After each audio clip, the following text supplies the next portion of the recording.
All right, 1, 2, 3, 4. Today is Saturday, Youth Day. It is August 12th, 2017. We had a major rally that ended up in the death of 3 people, 19 people hurt in Charlottesville, Virginia.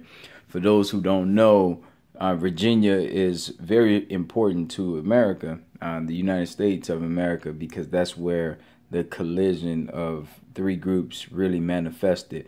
Those were the indigenous native people, Americans here. It was the evil, worst of Europeans that was displaced from Europe to America due to primarily animals and sheep. They was kicked away out of Europe and they came here. So that evilness, they went and took Africans and brought them here. So America, the United States of America, was founded on the collision of 3 groups: the indigenous native people, the stolen Africans, and the worst of Europeans. That's how America was started. So this foundation of this great nation that I love as well was founded on evil. All right, it was founded on people who felt entitled. All right, and that's going to be a big piece of this whole discussion, is about entitlement, privilege, things of that nature there. So right now, this clash that took place, please know, there are active Ku Klux Klan chapters in America. The #1 state is Texas with 22 chapters, followed by 14 chapters in Georgia. Pulaski, Tennessee is where it first started, the Ku Klux Klan. So these are people, and I think it's real important that we be dynamic in our understanding of things. So don't just group things together. Let's fight against groupthink. I'm going to be speaking about that a lot. So you have people who are leaders and followers. You have people who are ignorant and people who are aware. And that's in every ethnicity, every race, right? So just keep that in your spirit. But when we talk about the Ku Klux Klan, a lot of people stood by and accepted the hatred that was coming from this group of people. Now, when I look at a person, I want to see, are you a leader or a follower? Whenever I look at any person, I look to see, are you a leader or follower? And granted, you can do both. But are you the type that asks tough questions, or you just go along with what someone is telling you? That's something that you look in the mirror with yourself with. So let's go back to what happened today. So the fact that we still haven't called the KKK a domestic terrorist organization says something about our leadership, the political leadership, but more importantly, it says something about all people who haven't demanded that we do that. That's #1. Okay, so let's go a step further. When you look at what happened today, that you had people in the middle of the night come out and march, and they're upset that we're removing the legacy of Robert Lee, the General of the Confederacy, Jeff Davis, the President of the Confederate States of America in New Orleans. What's happening this day and age that we're in is more social media, meaning transparency and information sharing. The younger generation is growing up, and they can't understand how we honoring people who felt other people was less than them and didn't deserve dignity, didn't deserve a life, and had to work for free.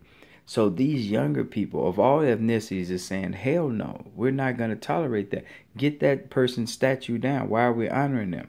And so the ignorant white people are the ones who are allowing a certain group of white people who have hate and bigotry in their heart to educate them in the total wrong direction. So let me go back to this whole white privilege piece. This is the way I would describe it for white people. This is what I would say for white people. When you were growing up, if you had a bully and your brother was the bully, it was 3 or 4 of you guys in the household, your older brother was the bully in the neighborhood, you benefit by your brother's reputation. All right. When he go outside the house, people are afraid of him, intimidated by him. They give him his lunch money and all that stuff. You benefit because who will mess with you?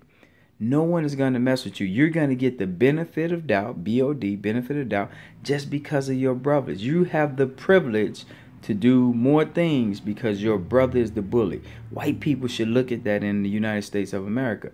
Because of the racism that took place, the supremacy, the white supremacy, you benefit just by being white. All right. If you don't believe that, I don't know what to tell you. But again, Ignorance is a big problem. I believe it's the bigger problem more than racism, ignorance. So I just gave you something that can help you gain a different understanding. The bully brother of yours, when he goes throughout the community anywhere, you benefit from the privilege of knowing your brother is the bully. No one's going to mess with you. Black people don't have that. Just because of your skin color, you do not have the BOD, the benefit of doubt. So I just wanted to get that out there. The other piece, let's talk about this racism. When a person make a statement, black people are stupid, white people are stupid, what you're really doing is showing a mirror of your level of understanding. No one can say one whole group of people is a certain way unless you know the whole group of people. So no one can say that. It really exposes your lack of understanding when you say that.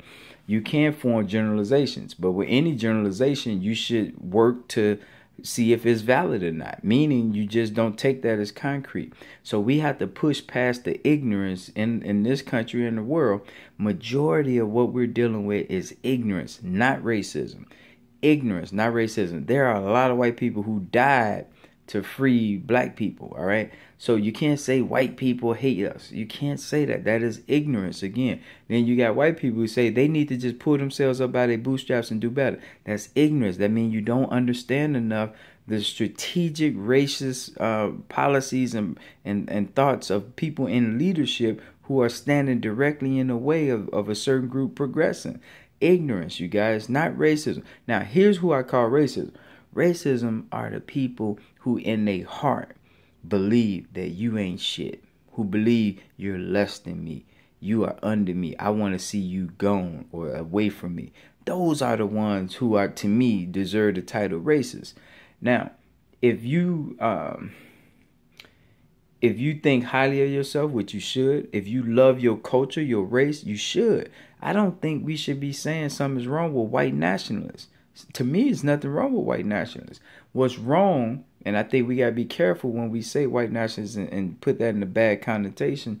I believe what's wrong is when you have white nationalists, people who love their nation, white nation, nothing wrong with that. I love the black nation, but I also understand the value of everybody else. And I think that's the key. There are white nationalists who understand the value of other people. Where I used to work, and I won't say the name, white guy, because I'm cool with all ethnic groups, he confided in me. He said, "Si, the company always had these days off, Martin Luther King Day." He said, "When is White Day?" He said, "When do we get a day off?" And I said, "Well, brother, one way of looking at it is that y'all got every day, but he was sincere. He wasn't racist. He wasn't, but he had a legitimate concern. Like, what about us? And I'm sensitive to that because I do have relationships with all groups. And granted, my less compassionate people say, "The hell with that." But that's not thinking both sides. That's being, self-centered around your issue only. I believe there's nothing wrong with white nationalism. I believe what's wrong are the people who have bigotry and hatred in their heart, which we should separate them from the white nationalists. We should parse them out because there's nothing wrong loving your race, all right? So I'm a black nationalist, you can call. I want to see black people do well. I want to see black people assume their rightful place. I don't want to see blacks kill whites. I don't want to see blacks do something to Latinos and no one else. No, I don't. I just want to see the people in my community do better. And there's nothing wrong with white people want to see their people do better. What's wrong is if you cross that line and you want to see bad things happen to other people. You want to see other people held back because of what you want for your people. So that's what's wrong. We need to separate that from the national groups. So let's go a step further. And that's all part of self-preservation. You need to preserve your way of life. Chinatown, Greektown, Little Italy, we all benefit when there's a Chinatown. We get to go and learn about the culture. If Chinatown was racist, that won't want nobody over here but Chinese people, then that'd be a problem. But they don't. They welcome all money. Money is green. So I think we got to be careful when we don't be open-minded to that. So here's the 3 things I think is critical. Number 1, be aware. Let's stop groupthink. Let's stop groupthink. And this is similar to what's happening in Illinois with the governor's race when you blame Bruce Rauner, a Republican, for everything wrong in Illinois. Illinois is run by Mike Madigan, been there 42 years, Democrat, and he is using the Democratic, we all inclusive of everyone, to get people to do groupthink and vote for him and think it's Bruce Rauner. See, I want people to be more dynamic than that. Don't just drink the Kool-Aid of what someone is telling you. Think independently. Think about the other person's argument. Take the blinders off and think about the other person's perspective so you don't get locked up into groupthink. Then the other thing is be courageous. It takes courage to say, no, I don't agree. But here's the best thing about the courage. If you can't speak and be yourself around someone, then that means that you don't feel comfortable. They probably are controlling you. I should be able to disagree with whoever, whenever, and you don't hate me for it. If so, then we shouldn't be trying to be together in the first place. So we need courageous politicians who know it's wrong what Mike Madigan is doing, but they go along because of party, putting party over the people. So we don't have a lot of courageous politicians. That's a problem. Same with the churches, all right? Then the third thing is get active. Get active.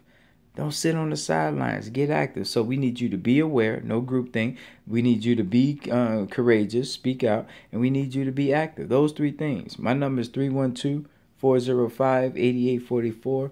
312-405-8844. Every Thursday is our race conversation in this United States of America. Every Thursday we're fighting to get the black and white, because black and white haven't dealt with its issues. So before we bring other groups in, we need to deal with the black and white issue in America. Stay strong. Peace.